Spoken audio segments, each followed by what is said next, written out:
tarehe 10 mpaka 15 ya mwezi wa kwanza, kabla ya makabidhiano rasmi ya mradi tarehe 28.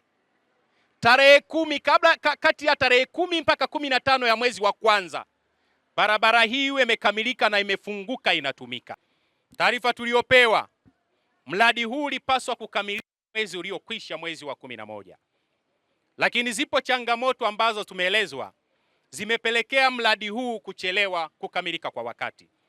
Changamoto kubwa kuliko zote zilikuwa mbili. Changamoto ya kwanza ilikuwa ni kuondoa miundombinu hii ya watu wenzetu wa TANESCO. Ilikwisha kufanyika na imekamilika. Lakini changamoto ya pili ilikuwa ni kuiweka sehemu sahihi baadhi ya miundombinu ya maji ambayo iko chini ya ardhi hapa tuliposimama. Hii imekuwa kazi ngumu na ndiyo imekuwa kikwazo kwenye kukamilika kwa wakati mradi wetu huu. Wananchi hao wameteseka sana. Wananchi hao kwa muda mrefu wamehangaika sana.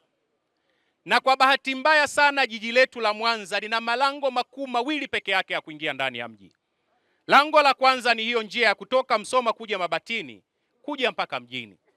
Lakini lango la pili ni hii njia ya kutoka mjini kupita hapa Mkuyuni kwenda kule Buhongwa. Inapotokea changamoto ya mradi kama huu umechelewa, maana yake tunazifunga shughuli za uchumi ndani ya jiji letu.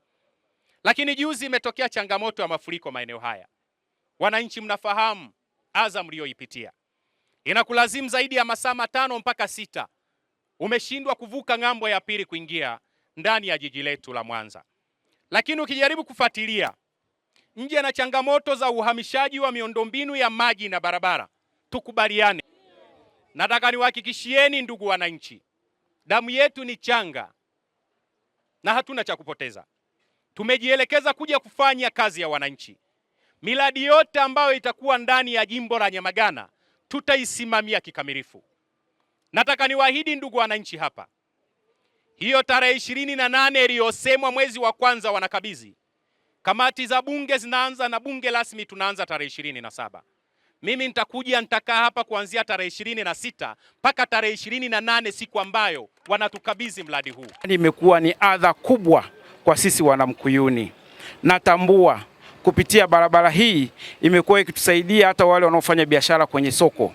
Ilikuwa inafungua kufanya biashara, lakini kwa sasa biashara zimejifunga. Sasa hivi wale wenye soko pale wanahangaika kupata mahitaji yao, kusomesha watoto kutokana na hii barabara. Kwa hiyo kazi kubwa imeisha. Tunaamini mwezi wa kwanza tutaanza kupita hapa, kwa sababu kazi kubwa ya kujaza kifusi cha changarawe kwa macho yetu tunaona tayari kimefikia usawa wa daraja tayari kuanza kuwekwa lami.